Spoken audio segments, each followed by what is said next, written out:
Lawrence of Arabia is a film that I quite often use as a measuring stick in film. Whether it's how great a movie looks, how great the acting is, how great the characterizations are. Really, if it's anything about film, I often use Lawrence of Arabia as one of the measuring sticks, and for good reason also. I usually try to see it about once a year.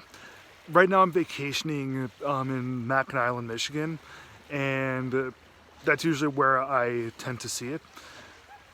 And I've seen this movie quite a few times, and each time I just feel more and more of an appreciation towards everything that David Lean and company ended up offering. I don't really feel actually no. I do feel more of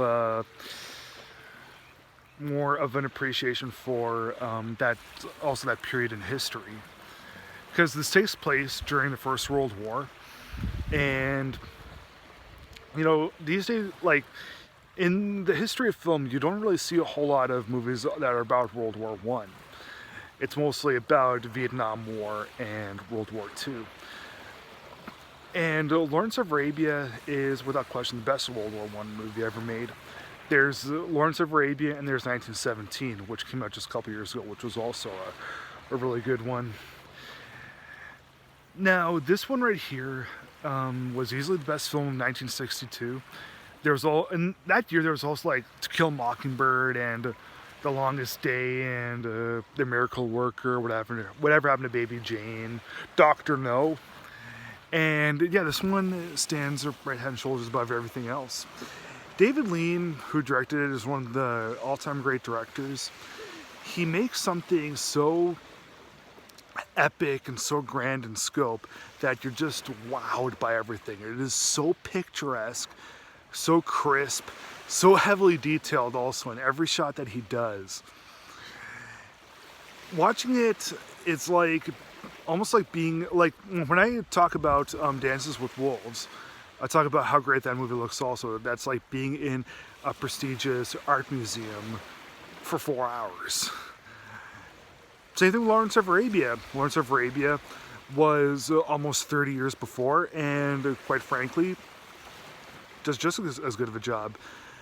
And it's so intense the way that all the images and David Lean's color palette just hits you. It's wild, and it's freakishly gorgeous to look at. So even if you find the movie boring, which I don't think you should, you're definitely going to find it you won't be able to take your eyes off it, because that's how beautiful this movie is. But it also deals with, but the eye candy, that's just icing on the cake. The movie is, as I said, it's a war movie about this kind of rebellious British soldier named Thomas Edward Lawrence, who's played by Peter O'Toole. And although most of the war is being fought in the trenches, he hears about things in Arabia and Turkey, and because England is being allied with Arabia, he decides to go over, unite the Arabian tribes, and make them fight the Turks. So yeah, he gives them courage and strength, and it gives them lots of artillery also to fight the bad guys. And his ego ends up growing. It really grows quite inflated. And yeah, when he unites the tribes, the leaders of the tribes that include Alec Guinness and Anthony Quinn. Yeah, it like that stuff right there. You'll see why it's so amazing. The writing in this.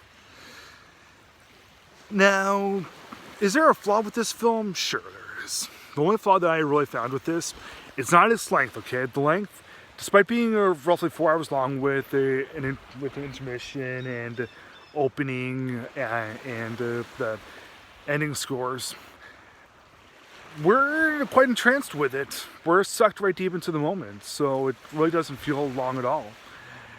Now, the only flaw that I found was that it paints all Turks really in a negative light.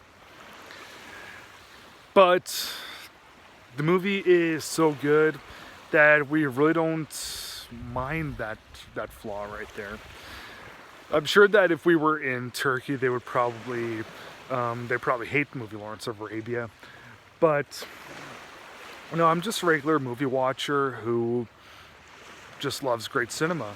And this one right here delivers one of the best things you'll ever see. I mean, it's universal themes, and it's amazing acting and characterizations, and everything about this is just perfect aside from those two things. Aside from that one thing about the kind of one-sided black and white bit with the Turkish people. Yeah, Peter OToole, this was one of his, this was like his breakout performance, and he lost to Gregory Peck for To Kill a Mockingbird that year. Thing I totally disagree with, not because I obviously like Lawrence of Arabia more, but see the movies for yourself and then compare. Then come talk to me and come say, yeah, I thought Gregory Peck was better, or yeah, I thought Peter OToole was better. To this day, we still get some people that whine about, oh, I think Gregory Peck should have won, I think it should have been Peter OToole. Yeah, I think one of the main reasons why Peter OToole won that year was because in 1962 he did To Kill a Mockingbird and he did Cape Fear with Robert Mitchum. Two great films, so yeah, why not give him the best leading acting Oscar for two great performances in two great films in 1 year? Yeah, I think that's what they were thinking. But yeah, anyway, this movie right here, I could go on and on about Lawrence of Arabia forever, because it is one of my all-time favorite films. But right now, just know that I adore this movie dearly, and if I could give it 1,000,000 stars, I would, but that'd be too unfair, so I'll give it just my highest score of 4 stars.